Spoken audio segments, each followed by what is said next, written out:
Have you ever stood in front of a masterpiece, maybe a towering pyramid or a delicate prehistoric carving, and just felt completely overwhelmed by the sheer weight of human history? Well, welcome to this explainer.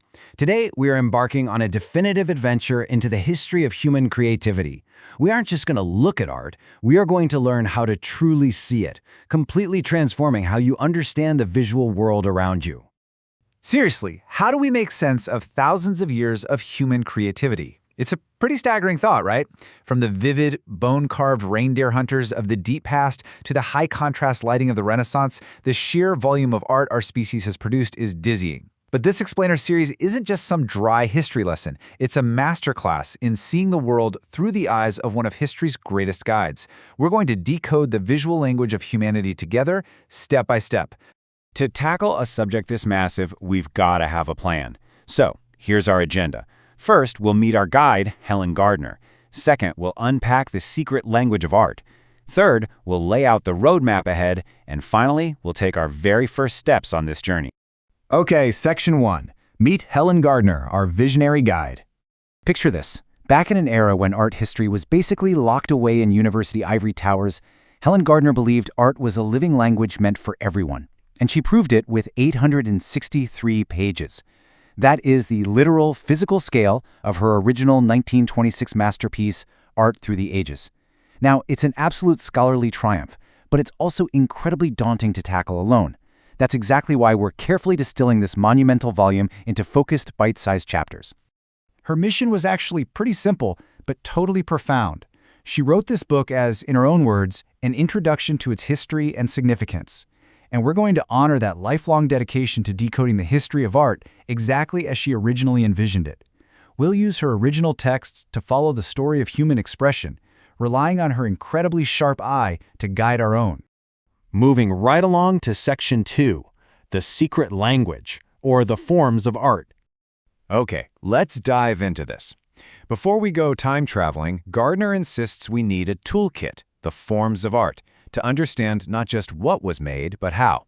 First up in that toolkit, chiaroscuro. It's an Italian word that literally translates to light-dark. As Gardner explains, these are values ranging from pure white to solid black, with an infinite number of gradations in between. But here's the thing, it's not just about lighting, it's about emotion. A diffused light with gradual transitions evokes a really tranquil, mysterious mood. On the flip side, highly concentrated, strongly contrasted values with abrupt transitions, those engender a super dramatic, restless mood. It is a psychic organizing element that dictates exactly how our eyes move through a space or a picture. Next up, we have volume and mass. Think of mass as bringing weight and physical presence. It exists in actual three-dimensional space. Volume is when that mass is given a definite shape, whether it's solid or hollow, like a cube, a sphere, or a pyramid. And Gardner gives us this concept as a universal toolkit. It lets us understand the careful flaking of a prehistoric Solutrean flint tool just as easily as it helps us grasp the huge rectangular volumes and spatial arrangements of a modern skyscraper. Space itself becomes an organizing element. So the crucial point here is how we understand color. It's probably the most emotive element of all. Scientifically, sure, it's just a wave of light. But to an artist, it has three very strict qualities. Hue is simply the name of the color, like blue, red, or green. Value is the amount of light in that hue, so think light green versus dark green. And finally, intensity, or chroma, is the color's absolute strength, saturation, or brilliance. By understanding these three qualities, we can start to see how artists use color as a psychic organizing element to set the entire mood of a work. And this brilliantly illustrates one of Gardner's most fascinating points about color, its perceived temperature. Orange, red, and their adjacent colors on the wheel are considered warm. Blue and its adjacents are cool. But here is the real secret. Warm colors actually visually appear to advance towards you, almost like red lettering on a poster popping out in relief. Cool colors, on the other hand, visually retreat. Artists use this precise technique to pull your eye back into space, creating this amazing illusion of depth, spaciousness, and solidity on what is otherwise a completely flat surface. It's almost like magic. All right, let's jump to Section 3, the roadmap ahead, where we map out our journey.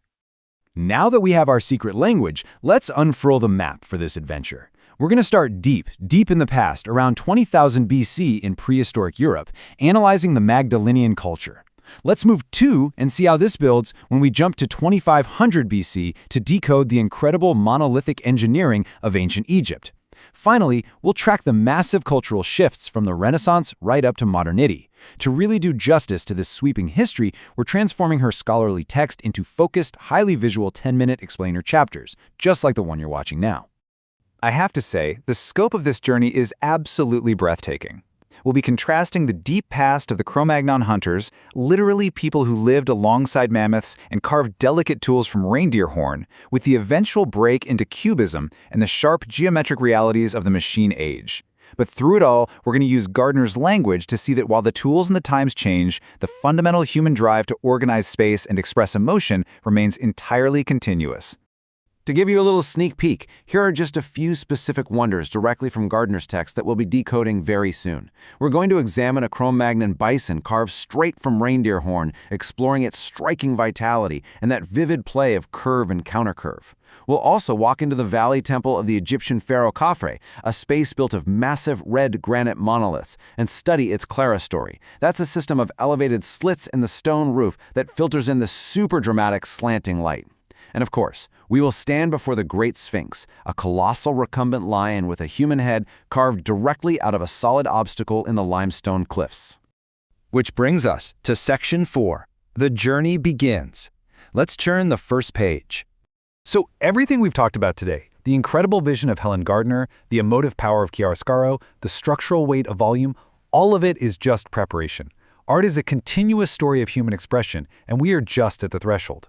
So I invite you to turn the first page with us. The title of our very next explainer chapter will be Part 1, The Forms of Art, Line, Light, and Color. We're going to take that scientific and psychic toolkit we just introduced and apply it deeply, ensuring you literally never look at a painting, a building, or a sculpture the exact same way again. So, I leave you with this final provocative thought. Are you ready to discover the true building blocks of vision? Our roadmap is entirely set, our guide is ready, and a massive universe of human creativity is just waiting to be decoded. Join us next time as we dive into line, light, and color. Let's begin.